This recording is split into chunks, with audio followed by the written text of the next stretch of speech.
When I was around 9 years old, my friend and immediate neighbor and I were playing basketball in my front yard when I noticed a small, whitish grey car parked across the street in a position such that its windshield was facing our house.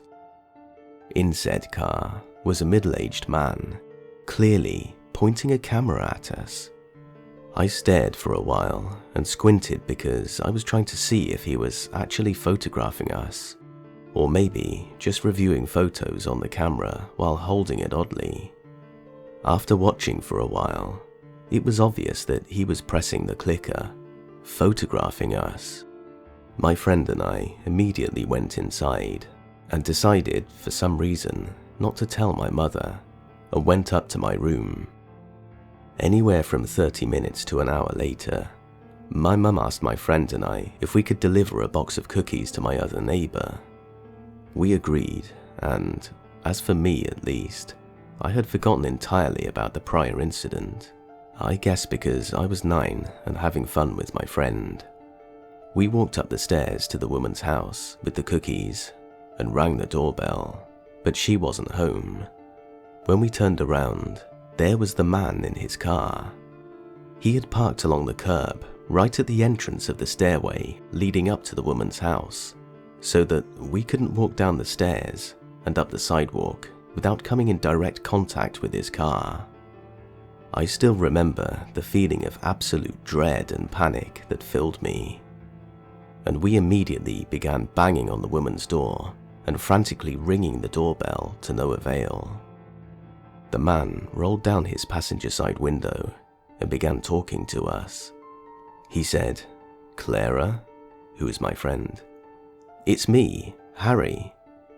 I looked to my friend and could tell that she didn't really recognize him, but the fact that he was claiming to be somebody she knew, talking to us and not immediately pursuing us, made me calm down a little.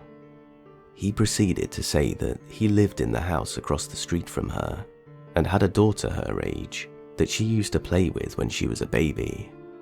Interestingly enough, Clara said that there was in fact a family who lived there who had had a young girl she played with, so that checked out. She said that she couldn't recognize the man, though given the fact that she was 5 when they moved and 3 when they used to have contact, it's not likely that she would have recognized him, even if he was who he said. He proceeded to say that he was photographing us to show his daughter, who missed her, and said that he was going to record us. He took out his camera again and began recording us in a very interview-like fashion, saying, "Hi, what's your name? What do you like to do for fun?" I know for a fact that I told him where I lived in this interaction, though I can't remember if he asked me that directly or if I volunteered it. I think that the elation I felt over the fact that he didn't immediately kidnap us made me way too open with him. He videoed us for roughly 30 minutes to an hour, then he drove away. The story honestly gets more disturbing to me the older I get. There is no way this man, the self-proclaimed old neighbor to my friend, was videoing us because his daughter was nostalgic for a friend she had when she was 3. Why was he, quote, back in the neighborhood? Where was his family? There was no reason to wait outside our house for hours just to film us after already photographing us without our consent. I did eventually tell my mum. My parents were obviously not okay with the whole thing, and they mentioned filing a police report, but we never actually did. It makes me sick to think what was done with those photos. Who is this man who knows all the young girls of the neighborhood, past and present? And what did he do with those photos and videos?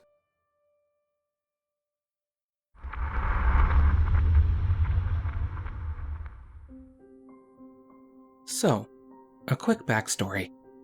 I worked at a decent-sized grocery chain and had many positions, mainly in supervisor or management. One department I managed had a door that was, for lack of a better term, the computer room, and we had a corporate employee, the head of IT, and I'll call him Jeff, who would come in and fix things. At first, he would talk to me non-stop and follow me around the store, but I thought he was just super friendly. He eventually added me on all social media and would message me non-stop, which I thought was weird since he was in corporate. That's when I started getting a weird vibe from him, and my gut was telling me to stay away from him. And then he started kind of talking dirty, so I ignored him. Till he came in a few days later to do some repairs, and tried to get me to go into the computer room and mess around with him, and would try to feel me up. Non-stop. He even started writing hardcore BDSM erotica with me in it, and would send it to me. I know, I should have reported that, but I wanted to move up to a really fun position, so I wanted to just lay low for a while, and figured he got the message when I told him to back off. He didn't. He kept telling me he was in love with me. Yikes. I blocked him on social media after that. Fast forward about 6 months, and I got the position I really wanted. A friend of mine who worked in my old department came up to me and said, "Heads up, Jeff is here and he's looking for you." So I was like, great. About an hour went by, and since he hadn't found me, I thought I was in the clear. But no. I was sweeping around my bar. Yes, a bar in a grocery store.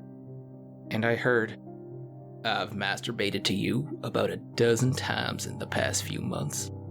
Turned around, and sure enough, it was Jeff. So I was like, "Dude, you're married.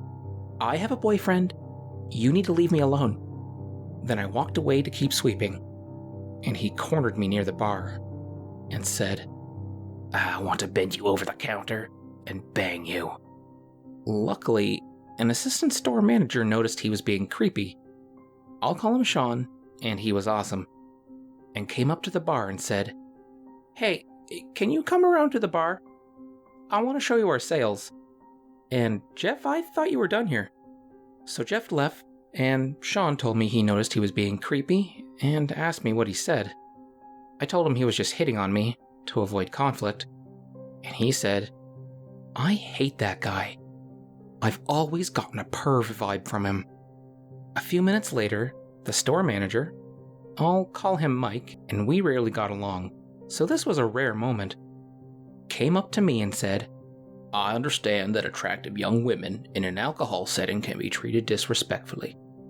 If Jeff said anything to you that was sexual, and I know he did, I need to know about it," and told me to tell him exactly, word for word, what Jeff said to me. And so, I had to look Mike in the eye and say, "I've masturbated to you about a dozen times over the past few months, and I want to bend you over the counter and bang you." So, yikes. I'm cringing thinking about it. Then, I had to write down exactly what was said, the times, etc., and give it to Mike. I'm honestly surprised anyone could understand my handwriting. I've been sexually assaulted before, and that situation brought back memories, so I was super shaky. About a week later, a group of people from corporate, HR, came to the store, and I had to go through the whole process again. They confirmed with me that they saw how close he was on the cameras, and that they have had a few complaints about him before. A few months later, all of the systems went down. Nothing could be ordered. Internet was messing up, etc. And apparently they believed it was because of a recent IT employee termination. It was eventually fixed, of course, and I heard he was under investigation.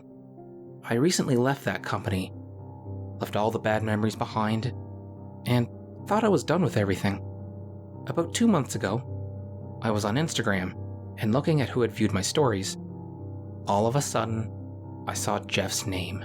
He made multiple accounts to try and stalk me, so I blocked all of them, and more kept popping up weekly. My boyfriend finally messaged him and told him he was going to report him if he didn't stop. He didn't reply to him, but I think he got the message. Creepy IT stalker? Let's not meet again. And please, stay off social media.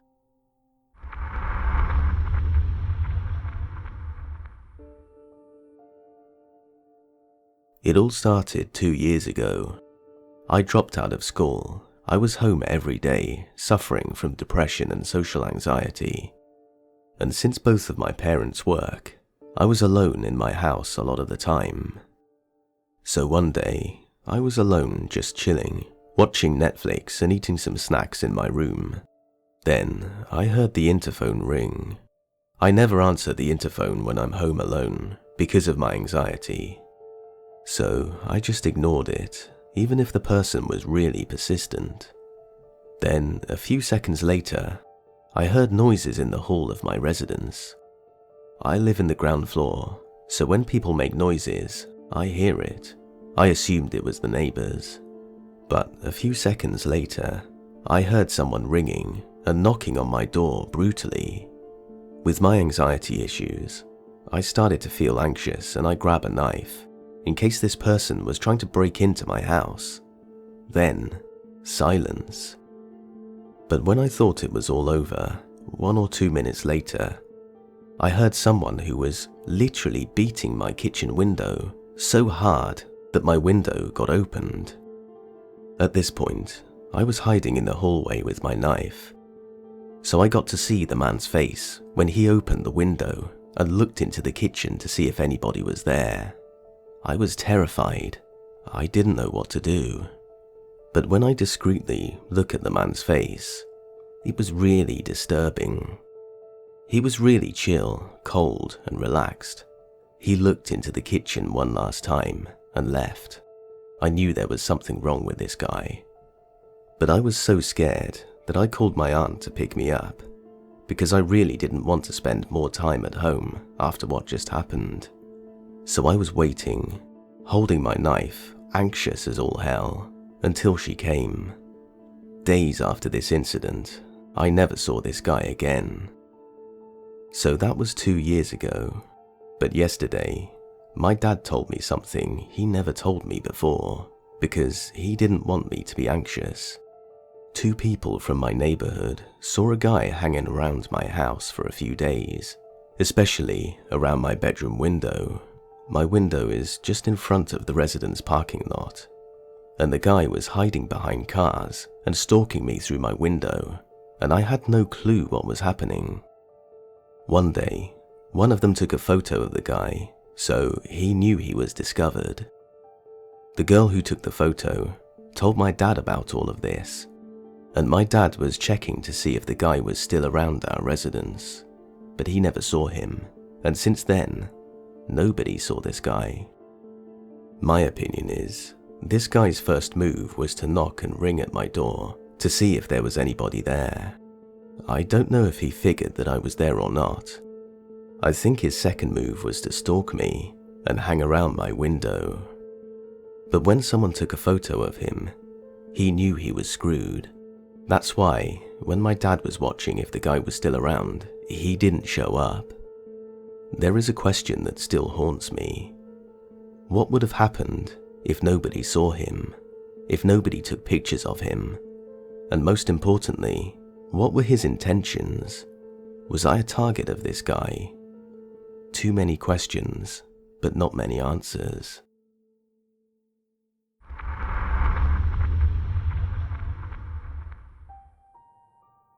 This happened many years ago. I was 8 or so at the time, and every day I would walk home from my elementary school. My house was a few miles down the road, so my mother thought it would be safe enough for me to walk by myself. It was a few months into the school year when it started happening. A beat-up looking Toyota would slow down enough for a couple of white guys that looked like they were in their mid to late 20s to follow me and yell insults at me. I was chubby back then, so they would call me fat and much more hurtful things. I'll always remember the driver. He looked to be the oldest of the bunch with greasy, blonde hair hanging down and partially covering his pimpled, scarred face. They would follow me until I reached the gas station that was halfway along my journey home. Then, they would speed off, laughing loudly. For the first couple of weeks, I didn't tell anyone, thinking they would get tired of it. They didn't. A full month passed before I told my mother about it. She, of course, was rightly concerned about me, and asked me how long it had been going on for. When I told her a month, she grew even more concerned. Her being a single mom, she couldn't pick me up from school because she was at work all day. So her solution was to send my older brother to meet me halfway, thinking this would deter them. It didn't. Another 4 months went by, with them continuing to follow me and throw insults at me. Then, suddenly it stopped. A whole month went by without them driving by, and we thought everything was safe again. We were wrong. Suddenly, out of the blue, I saw the old beat-up Toyota heading down the road towards me. Only the driver was in the car this time. He slowed down the car, flung open the passenger door, and proceeded to yell for me to get into the car. I was so scared that I couldn't even speak. I just shook my head no and tried to walk faster. He continued to follow me, demanding that I get into his car. I'll never forget the look on his face as he yelled at me. It was so full of rage. We finally got to the gas station and I made a break for it. I ran inside the gas station and up to the gas station attendant. I told him what was happening, and he let me hide behind the counter. The driver pulled into the gas station, hopped out of the car and came in. He demanded that the gas station attendant tell him where I was, claiming I was his daughter and I had jumped out of his car. The gas station attendant glanced down at me, and I shook my head wildly, mouthing that I did not know this man. The gas station attendant said he didn't know what he was talking about, and that he had to leave the store immediately. The driver began to yell wildly and started walking around the store looking for me. The gas station attendant said he was going to call the police if the man did not leave. The man turned to him and said something I'll never forget. "I'll get that girl, one way or another." The driver stormed out of the gas station and left. I sat there on the floor crying for what felt like hours. The gas station attendant called the police and had them come over. When the police arrived, the attendant told them what had happened. A police officer knelt down beside me and asked me my side of the story. I told the officer everything. How him and a couple others had been following me for months. How they would follow me and insult me. How they suddenly stopped. And how he tried to get me into his car. I don't remember much afterwards, other than them calling my mother and her meeting at her house. They took my mother's statement and then left. After that, my mother changed her work hours in order to come get me every day. For years, I lived in fear that that man with the greasy hair and pimple-scarred face would eventually get me. So, to the man who followed me for months, insulting me, and eventually trying to get me into his car, I'm not that scared little girl anymore. We better never meet.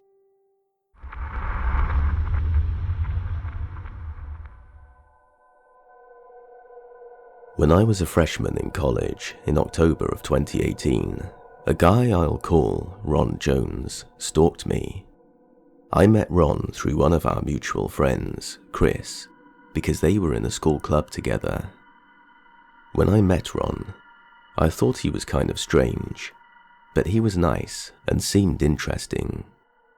He claimed to be Slavic and had an accent to back that up. I just thought that he might seem weird because of cultural differences. I go to school in a rural southern area, and I figured the culture shock between here and wherever he was originally from was a lot to handle. Anyway, we exchanged numbers and texted infrequently for a couple of weeks. On October 3rd, 2018, a friend of mine and I went to a drag show on campus. We weren't out super late, but it was dark when the show ended, and we began walking back to our dorm.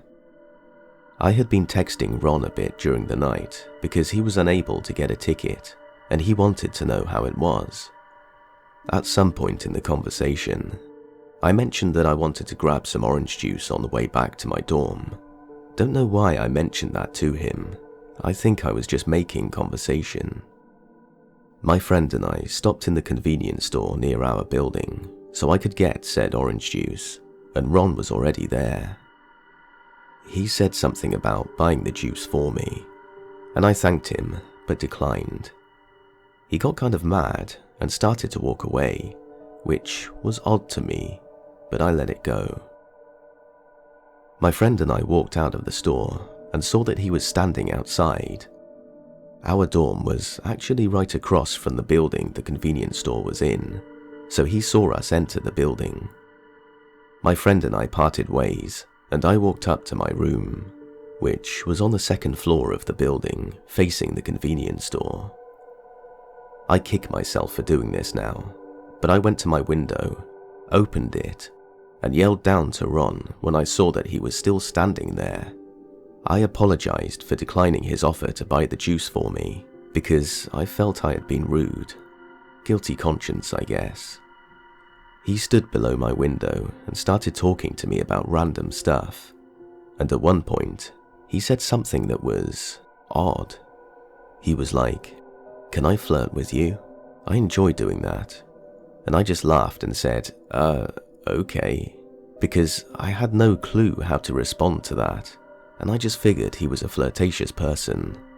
Stupid, I know, but that's not the dumbest thing I did. I ended up going outside to sit and talk to Ron for a little bit because I felt bad for being rude earlier. As if declining someone's offer to buy you something is rude, jeez. While we were outside, he didn't say anything of note, and he was acting pretty normal. It got cold out, so he asked if we could go inside and talk, and I said sure. At this point in the year, I had had several guy friends over to my room just to work and chat, so I didn't see an issue with it, and things started out normally, but they quickly got scary. Out of nowhere, Ron basically turned into a different person when we were alone in my room. He stopped blinking, he held his eye contact super intensely, and he was laughing in this really low, creepy way. On top of that, his Slavic accent disappeared. That's when he told me that he had lied about being Slavic, and that he's native to the state our college is in. He got increasingly more creepy, and there was nothing I could do about it, because I had a single room my freshman year. At one point, he grabbed me in a hug, and wouldn't let go of me until I said, "Let go of me right now," 3 times or so. He told me he had done a lot of bad things, and that if I wanted to put him in jail, he could give me the names of people who have evidence against him. He said how he hates minorities and everyone until they give him a reason not to hate them. He said a lot of weird, nearly sexual stuff to me as well. Like, he went on about how showering alone isn't fun, and that it's better with another person, and that he'd be willing to do that if I wanted to. Keep in mind, this guy had a girlfriend, and he acknowledged that. He even said he'd go after me if he weren't dating someone, which freaked me out. He asked if he could sleep in my room, and I said no, and I used that to tell him that I was ready for bed and that he needed to leave. As he left, he said, "Do you want to know how unsecure the locks on your door really are?" He also pulled out a few IDs out of his wallet, all different names. I closed the door on him and looked through the peephole. He stood there looking at the door for an uncomfortably long time before leaving. After that, he called me multiple times throughout the month, always at weird times. He started appearing everywhere I was around campus. The friend who had introduced us, Chris, actually started walking everywhere with me because he noticed Ron following me around and lurking around corners when I couldn't see him. Apparently, he was around me a lot more than I realized because Chris began carrying a knife whenever we went places. Ron was everywhere, and he would come up to me and put his arm over me and whisper stuff like, "We need to talk," whenever he saw me. For a while, he would lurk outside my dorm, but that stopped all of a sudden one day. I later found out that Chris had told my RA about Ron, and that he had been banned from my building. I hadn't done that myself because I thought I was overreacting, but I wasn't. I blocked him on my phone, and he hasn't contacted me since. He did apologize to me one day on campus last semester when we ran into each other, and I was actually willing to accept it and move on, until recently. So here I am 2 years later, and everything that happened with Ron has come back up again.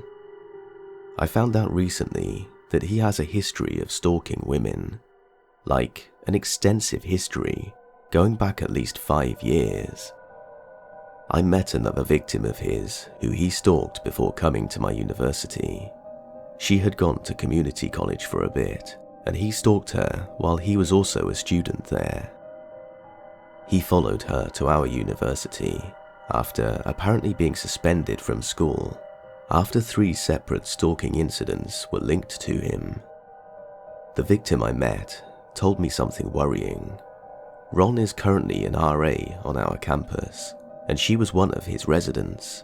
When she told the residential office that Ron had stalked her in the past, they told her all they could do was have her move dorms, which she did.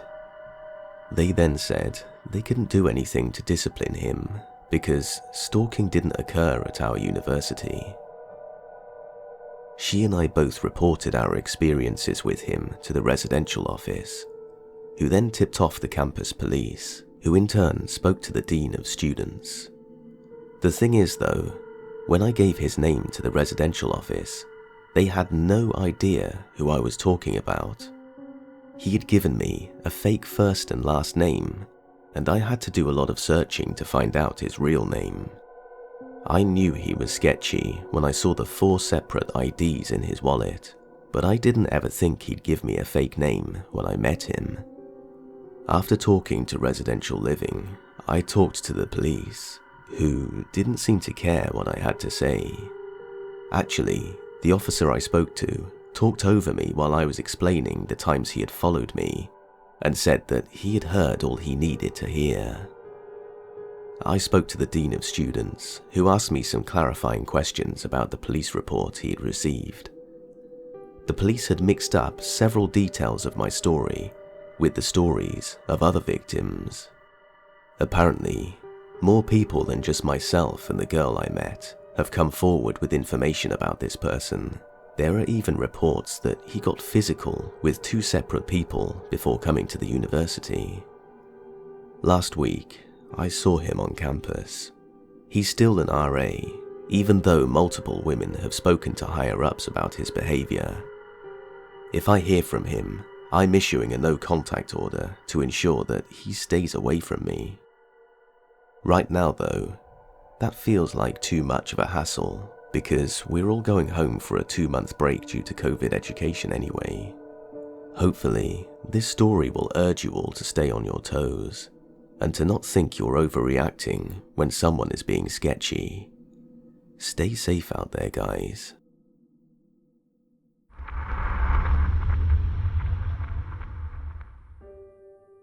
I sat on a wooden bar stool behind the register in the nastiest gas station I've ever seen before or since. It was my 3rd night in a row on the graveyard shift, despite my constant pleas for daylight hours. At night, the place became purgatory. No matter how hard you'd scrub or how many times you'd mop, a thick film of filth remained on every surface. I would go hours without seeing a single car drive past. I often questioned if the rapture happened and I was the only one left. We were a stone's throw from another 24-hour gas station franchise that was cleaner, properly lit, and had an equipment update within the last decade. Needless to say, I had a lot of downtime. It was midnight. I had 6.5 hours to kill. I was reading from the first volume of Johnny the Homicidal Maniac and doing my best not to look at the clock. As I would soon learn, I was being irresponsibly unaware of what was going on around me. Out of the corner of my eye, I saw a brown wood panel station wagon pull up to a pump. 2 men exited the car and walked inside. One looked older. He was wearing a leather jacket, the same shade of brown as his vehicle. The younger guy was close to my age. He wore a faded Carhartt coat and work boots. Both were covered in a layer of dirt or dust that suggested recent manual labor. These were country gentlemen. I greeted them and asked what I could help them with. They told me they're not interested in buying anything, but they had to stop by and make sure everything was okay here.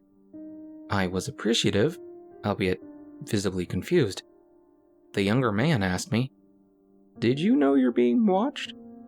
as he subtly gestured outside. Sure enough, I saw the dark outline of a man standing completely motionless near a streetlight. None of his features were visible, but I could tell he was staring directly at us. The older man said they had been driving by 45 minutes earlier and almost hit him as he was standing in the middle of the road. He theorized the man was possibly on drugs. They decided to take the long way home that night to see if the guy was still hanging around. Mind you, this was 45 minutes after they almost ran the guy over. Had he been watching me that entire time? I looked outside again to find he hadn't moved a muscle. He was positioned on the border of the streetlight's illumination. I noticed his jaw was moving like he was saying something. I asked the younger man to lock the deadbolt on the front door. Literally my only line of defense in this situation. They both agreed to wait with me in the store while I contacted police. Until that moment, I maintained composure, trying not to make it obvious that I felt extremely vulnerable.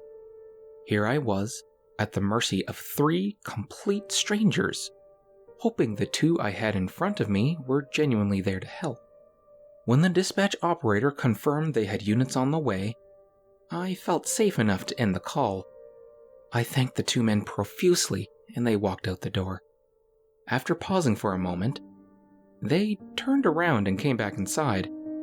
The younger one plainly stated, "Lock the door, he's coming this way," then immediately ducks back out the door so I can lock myself in.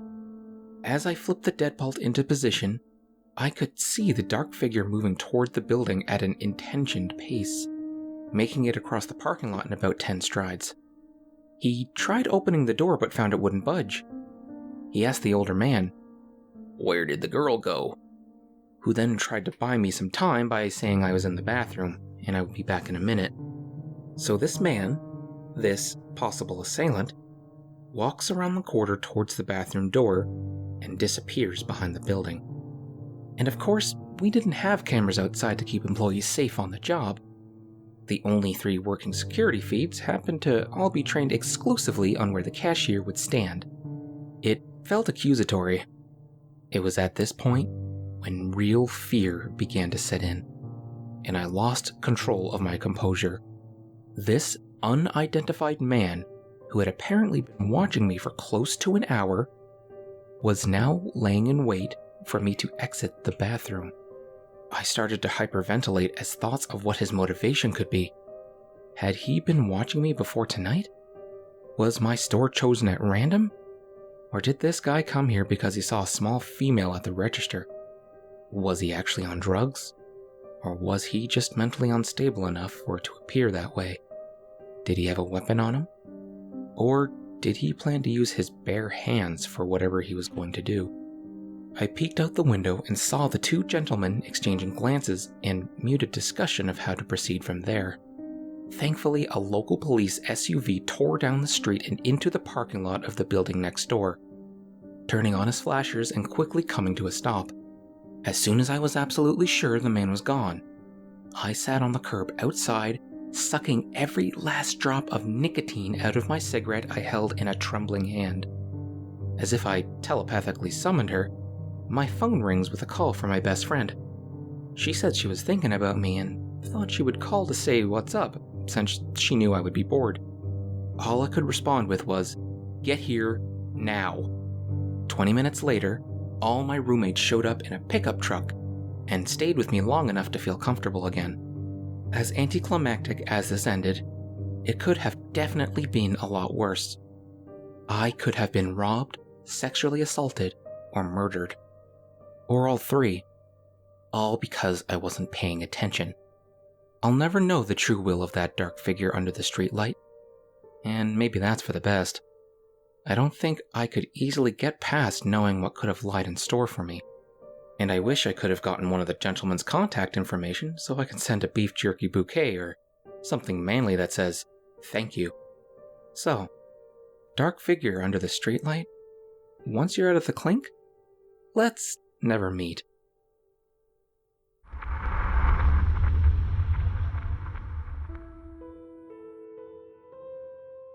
I would like to make something abundantly clear in the beginning of this. I was very naive in my youth. Very naive. While my ex was emotionally, sexually, and mentally abusive, he was smart enough to never lay a hand on me physically. He used gaslighting, manipulation, and carefully hidden sadism to control me for 8 years.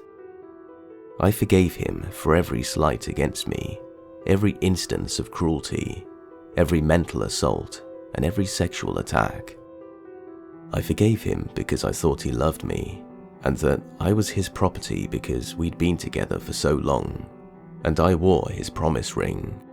In my mind, I was dealing with actions that would eventually go away with age. I was 17 when I finally got the courage to leave him, and since then, he's left me messages on my Facebook, my phone, my email, and called me from texting apps. It's always the same messages he leaves. I'm still here. Every month like clockwork, same time, same day, same message. To clarify, I started dating him at 13, and even though I broke up with him at 17, we dated off and on until I was 21. I'm 23 now, and he controlled me for that entire 8-year span with mind games and manipulation. He was leaving me these messages for 6 years, and I could do nothing about it. He wasn't breaking any laws, so I couldn't report him, and nobody cared about it anyway. So I blocked each account and continued on with my life. But 2 months ago, the messages stopped completely, and I know why. I got engaged to another man the same day he messaged me for the last time, and posted about it on Facebook, and magically, the messages stopped. He stopped because I'm going to marry someone else, and in his mind, I'm no longer his property. This is the only thing that makes sense to me, that he believes I belong to a new man and not him, but I have the feeling I've not seen the last of him. So, to my ex-boyfriend of 8 years, let's not meet again.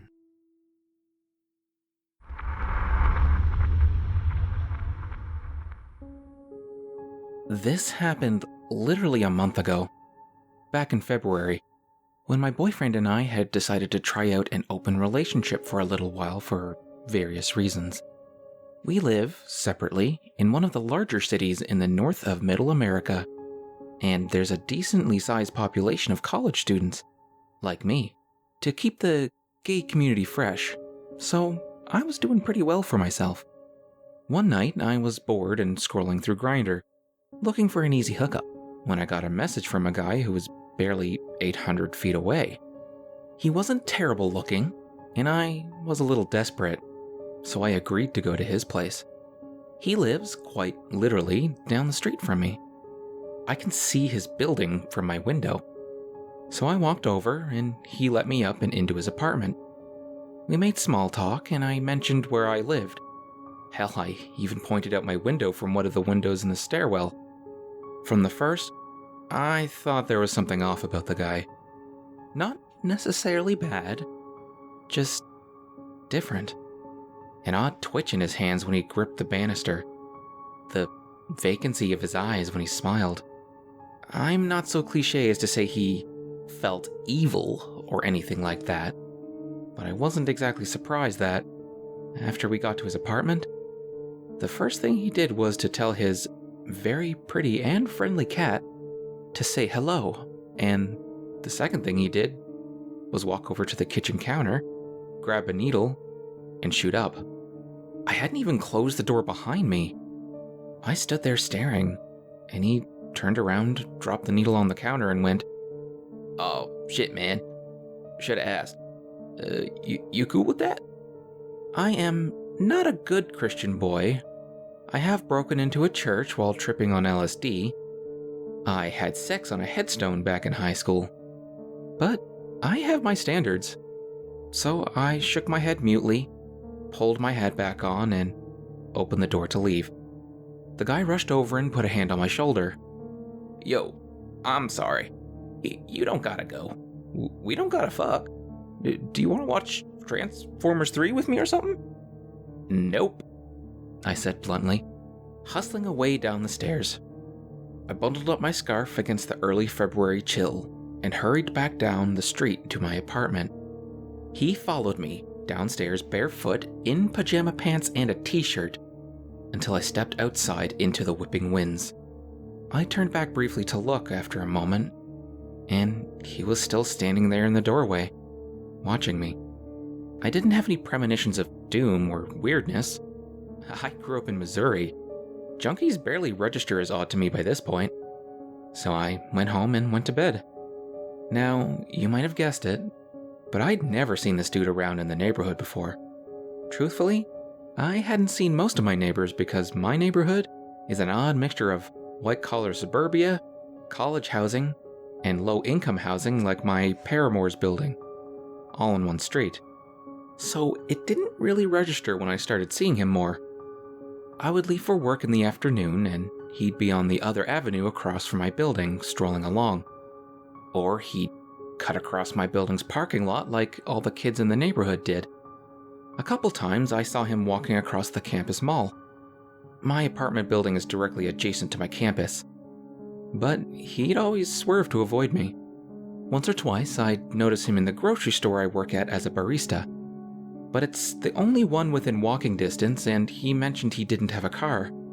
This went on for the entire month of February. Eventually, I started noticing. He'd always be walking down the street opposite my building when I left for work at my usual time, and he was only ever at the store when I was working. He'd never approach the coffee stand within the store, where I work, but he'd look at me. A couple times I noticed him enter, look at me, pretend to shop, and leave without buying anything. I was starting to feel creeped out, but he hadn't done anything yet to make me feel particularly unsafe. One day, late February, I worked an early shift. When I got off, I felt a little crazy from lack of sleep, and I reached my place about 20 minutes before I usually leave for work. And on the corner of the sidewalk opposite me was the guy. He was checking his watch over and over and looking up. I did a bit of brilliant deductive analysis and followed his gaze up to my living room window. Then I looked back down at him. He looked right at me. There was a moment of tension as we stared each other in the eyes. Like I said, this dude didn't give off any evil or dark vibes. I've met people that do. No, what I saw in this guy's eyes, in his face, was much more human and much scarier. Desperation, loneliness, pain, and anger. He hurried after me, but I'm 6'3" and a former sprinter, whereas he was a 5'8" junkie wearing flip-flops on ice. I made it to the first set of doors to my apartment, scanned myself in through the second, and locked them behind me. He walked through the unlocked first set, tried to open the second, tried pushing the handicap button to open them, and then gave up. "Look, man, I'm sorry," he shouted, laying a hand on the glass of the door. "Can we talk about it?" I shook my head. "Absolutely not! Leave me alone." Then I whirled on my heel and stomped over to the elevator. When I turned back, he was gone out into the snow. I didn't see him for a couple weeks afterwards, which is nice because my boyfriend likes to walk down the street past the dude's apartment when he stays over and needs to go smoke. One night, my boyfriend was over at my place. He'd just gone out to smoke before we went to bed, and he mentioned that he wanted me to come with him the next time he went out. Why? I asked, pulling him in close to me while he shivered. It's dark and cold, and I get paranoid out there sometimes, he mumbled into my chest. There's this creepy dude that sometimes stands on the corner across the way and just stares at the building. One time he asked me for a cig and I told him I didn't have one when I literally had one in my hand. He laughed, kissed my chin, and passed out. I laid there awake, troubled. When I was sure my boyfriend was deeply asleep, meaning after about 5 minutes had passed, I extricated myself and went to the window. It was a cold, clear night. I could see across the street, under the orange glow of the streetlight, was the guy. I couldn't make him out clearly, but when he saw me, he waved. I flicked him off and closed the blinds. I didn't feel like I should tell my boyfriend because he was either gonna immediately go to the police, which I hate doing, or he'd try and defend me. And while I love him with my entire heart, I don't want to watch a fight between a junkie stalker and my underweight, nicotine-addicted boyfriend. So I kept it to myself and still haven't told him. But I did start accompanying him when he went out to smoke. The guy was usually outside. Sometimes he'd follow us for a bit before ducking away down a side street. Sometimes he'd watch from a distance. Sometimes he'd be up in his apartment. My boyfriend never noticed. I kept my composure and nothing happened. One night, though, we went out so my boyfriend could smoke, like normal. When we'd reached the end of the street and turned around, the stalker was behind us, about 50 feet back. I turned my head to check, and there he was. He waved at me again, and something told me I had to get back inside. Hey, babe? I said quietly to my boyfriend. Let's get back inside, yeah? I'm cold. Aw, baby, he said, kissing me on the cheek. Okay, I'm almost done anyway. We walked back to the apartment building and, without turning, I knew that the stalker was behind us the entire time. I kept my hand intertwined with my boyfriend's and kept up the usual conversation we'd been having about how I hate geese. We got back up to my apartment, and he got changed for bed while I grabbed some water. So, I've never lived in an apartment before, and I don't know if it's odd or not, but this building has a wired telephone in each unit that rings when someone wants let in. Ours never rings unless it's Uber Eats, so my boyfriend was surprised when it started ringing late at night when neither of us had ordered anything. Probably just some asshole playing a prank, I said, unhooking the phone from the wall and putting it in the kitchen cabinet. He accepted that without a struggle, and we laid down in bed. After he was soundly out, I got up, got dressed, grabbed a couple things, and headed downstairs in my thick winter coat. Sure enough, my fanboy was out there, in the parking lot. He waved at me and jogged over, smiling broadly. Hey, man. What do you want? I said flatly. Look, man, I feel like we ended things awkwardly last time, and I just wanted to talk to you, he said. So you stalked me? What? He started to look angrier, his brows furrowed. Nah, man, I didn't stalk you. I just wanted to know when I could talk to you, but you always avoid me. Now you're walking around here with that skinny little boy trying to rub it in my face, and I don't appreciate that. Look, man, he said, smiling again, stepping closer. You want to go talk about this back at my place? Ditch the white boy and come hang out with me tonight? Please? I won't shoot up or nothing this time. He took another step closer to me. I saw, in his right hand, a dully gleaming piece of metal, a folded up switchblade. He smiled at me and I stepped back, shaking my head. His smile drained away into a deep scowl. Listen, I'm done asking. You're gonna come over to my place now and finish what we started. he growled, unfolding the knife and pointing it at me. This dude was 5'8" tops and skinny. I'm 6'3", 200 pounds, and regularly lift weights. Also, I had a 12-inch kitchen knife, which I drew from my coat pocket and leveled at his throat. He looked at my knife, then back at his, and smiled again. Bro, I was just playing. We don't gotta. We can just talk right here, bro. I don't... Leave me and my boyfriend alone, I said, very quietly, or I will cut your face off and eat it. What the fuck? I spent 8 years in juvie for stabbing a kid in middle school. I lied. He backed up, putting the knife back in his pocket. I took a step closer, holding my knife level. He backed away, quickly, almost falling on the ice, until he was full sprinting back to his place, and I was chasing him down with my knife, until he crossed the street and I stopped, slid the knife in my pocket, and watched him run back to his building. Then I went back up to my bedroom, told my boyfriend I'd just had to go pee, and fell asleep. So, nameless horny junkie, let's not meet again, or I'll eat your face.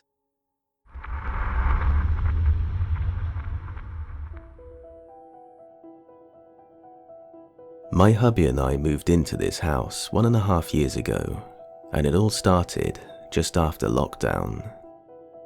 The neighbours on one side had a couple on the bottom half, in their 40s, and a single man on the top half. It's all one big house, but they're pretty much separate in their living arrangements. We have had drinks with the downstairs neighbours a couple of times, and the first time they introduced us to the upstairs guy, Trev, and told us after he left that he had some brain damage from falling off scaffolding a few years ago. I'm pretty much the most paranoid person in the world, but every time I've thought there was danger, I've been proven right almost straight away, so hubby doesn't bitch and takes me seriously. He even jokes that I've got a spidey sense for natural disasters. So I inquire a bit further. The lady of the house tells me that very occasionally he will have a psychotic break and be violent, but that's very rare, and once in a while he shaves the cats. Cue blank stare. She just laughed and said he's harmless, and she's got some knitted jumpers for the cats in case he does it again. So I work in construction, and due to you know what, I've been off and on work like a yo-yo, but had a few solid weeks off while hubby went to work.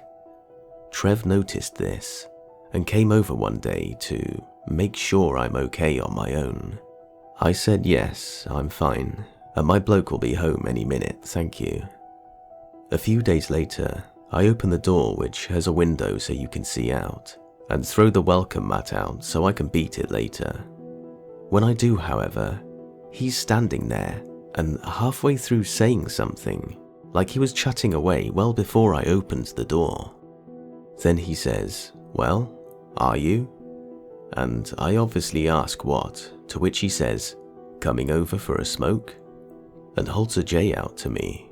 I told him, "Sorry mate, no, I get drug tested for work," and thought that would be it. He just stared at me and said, "You're alone though, I know you are." And I'd had enough. I told him, "Yep, but I've got plenty of weapons so I'm not worried." Turned and went back inside. Maybe it was petty of me, but I went back out an hour or so later and sharpened all of my machetes and knives which I collect. There's a few dozen so far, and I made sure to do it on the front step where I normally smoke, because I knew by then he was watching me.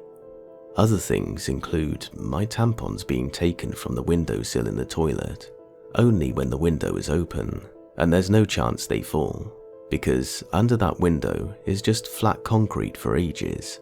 You'd see them. My bins being sorted through, my mail being put on the step, instead of being left in the mailbox.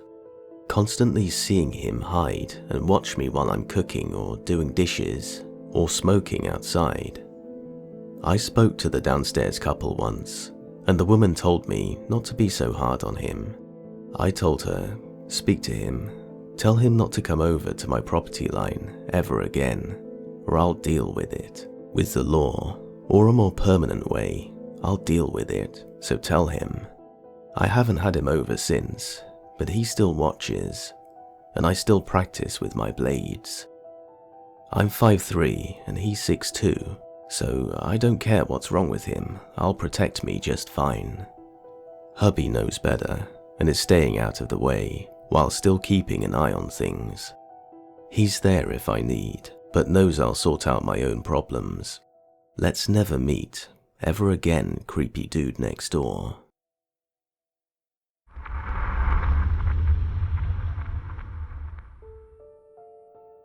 So, this was a few months ago, and quarantine was already in place, so I spent a lot more time at home and around home than usual. There's a park very close to my house, so one day, I decided to go for a little jog. I ran from my house and to the park, and since I don't have a lot of cardio, I decided to take a little break. I noticed that a guy was looking my way, but I didn't think anything of it. Until I started jogging again, and he started walking at the same time. Since I was jogging, I eventually lost him, so I thought it was over. But oh, I was wrong. It's now many hours later, and I'm sleeping, when through the window I notice car lights coming back and forth on my street. The window in my room gives a view of my street. Now, some may think it's normal, but I live in a very quiet neighborhood, so I wanted to see what was going on. As I thought, there was a car that was traveling back and forth on my street.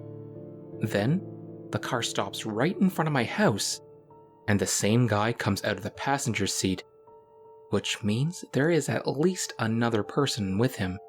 Until that point, I was still half awake, but the sight of that same guy looking up to my window, seeing me and smiling, woke me up real quick. I immediately closed the blinds, which are a tiny bit see-through by the way, and climb in my bed, phone in hand. After a few minutes, I fell asleep, only to be woken up by light tapping on my window. Remember when I said that my blinds are see-through? Well, I could make out the silhouette of a man, probably the same guy since there were still car lights in the street, and he was crouched at my window, tapping from the outside. The first thing that comes to my mind is to not move and try to pretend that I am still asleep, not knowing if he could see inside my room or not.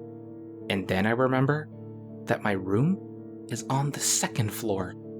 How did he climb onto the little roof area outside my window? Absolutely no idea, but I know that going down is not easy. I slowly pull the covers over my head and called the police, whispering and telling them that the guy was still tapping. They told me to slowly get out of reach of the window in case he breaks in or something, and that they would be there in about 5 minutes. I crawled out of bed and into the bathroom, where I could see the street behind my house, and waited. After a couple minutes, I heard the knocking stop, then silence, and then a big thump, then more silence, and a knocking at my door downstairs. I was still on the phone with the operator when I heard someone call out that it was the police and that the guy was gone. I told the operator that police had arrived, and she told me, wait. There was silence, and she said that police has not yet arrived, and to not open the door under any circumstances. Soon enough, she tells me police is now there, and that I can go open the door. I go check outside of my bedroom window, out of paranoia, and there were, in fact, 3 police cars, and about 5 or 6 officers outside my house. I go downstairs as one of them is knocking, and I open the door, thank the operator, and hang up. I tell them the whole thing, and they tell me that the guy was already gone when they arrived, but that there was no one there anymore. In the next few days, I saw officers on my street, but I never got news from the guys. The only thing they found was a rope and a small knife. No fingerprints, no guy, no car, nothing.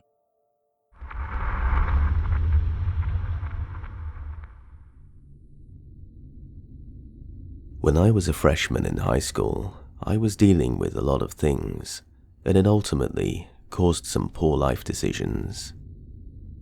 So I started high school when I was young, barely 13 years old. I'm female, now a junior. I didn't think anything about this guy since I wasn't focused on people. I didn't really care about anyone else, except 2 friends I had in the classes I had with him. He was 17 at the time, and yeah, in those classes, the grade levels were mixed. Nothing ever struck me as odd about him, since I rarely paid attention to him. Until one day, in biology, I looked up from my paper and saw him taking pictures of me. I was creeped out, but didn't say anything in case I was wrong. Then, days later, he found my Instagram and kept texting me, which I obviously never responded to. And if I had to, I would be very dry and leave him on scene. Then, one day in the middle of class, I got a text from a random number saying, "Hey," with my name and various emojis like heart ones. I immediately knew it was him, since earlier he was asking for my number, which I declined to give him. I immediately went to the 2 friends in that class to yell at them for telling him, which they replied, "We never gave it to him." They even showed me their phones and let me go through them and their messages with him, and no number of mine was ever mentioned, despite his numerous texts asking them for it.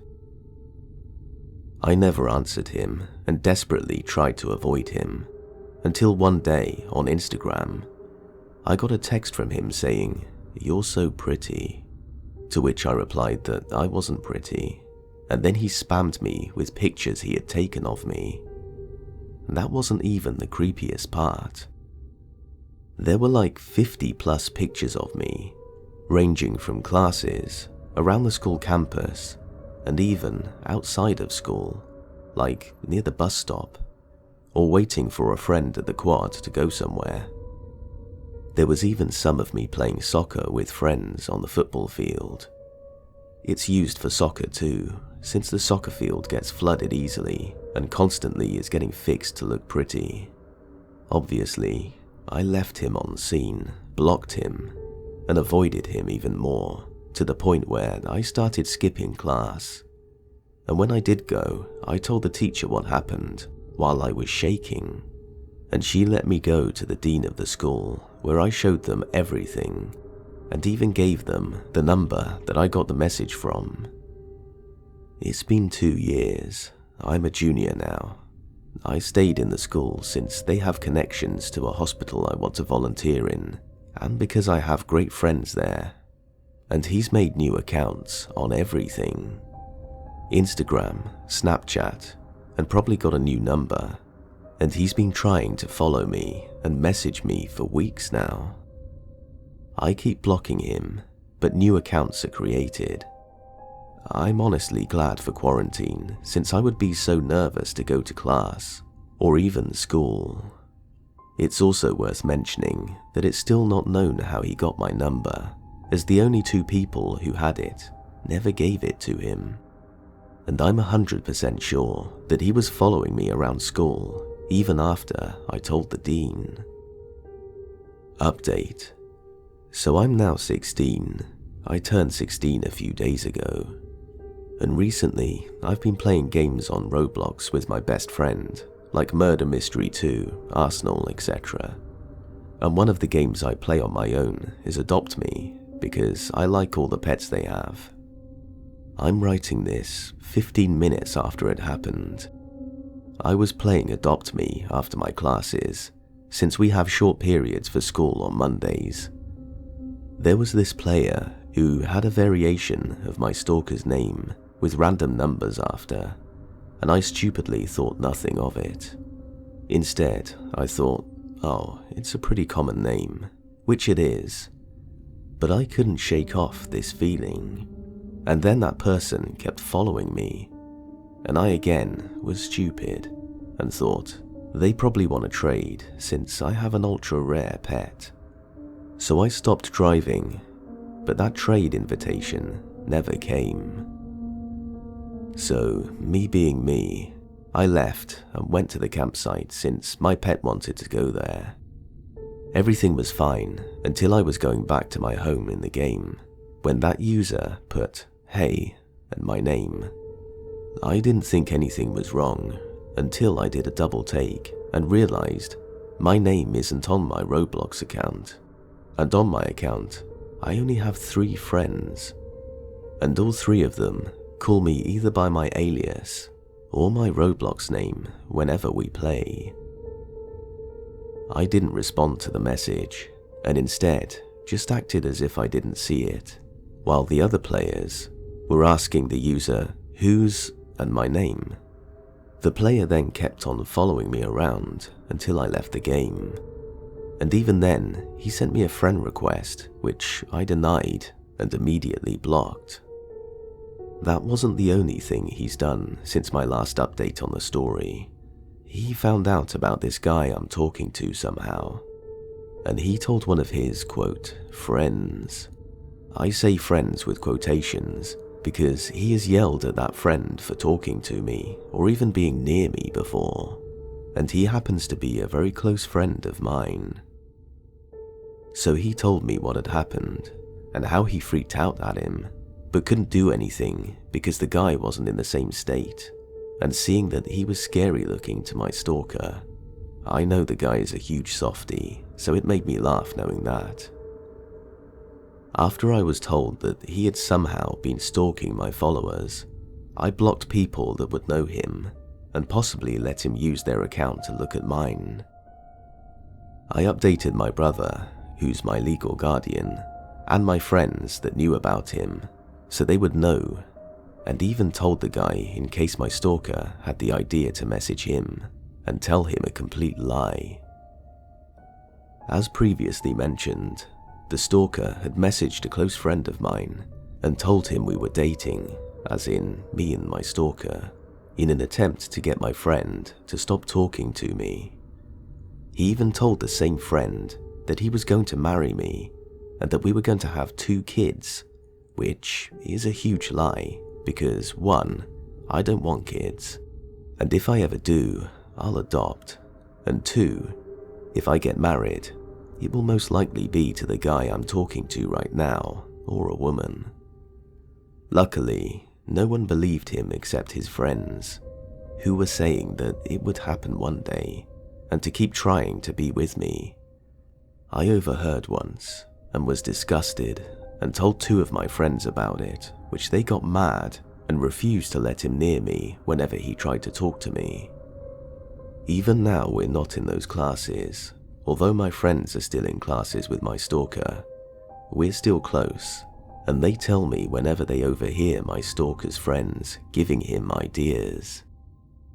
In my last update, I left out a piece of information due to me not having the full story, until my friend told me the rest that I needed.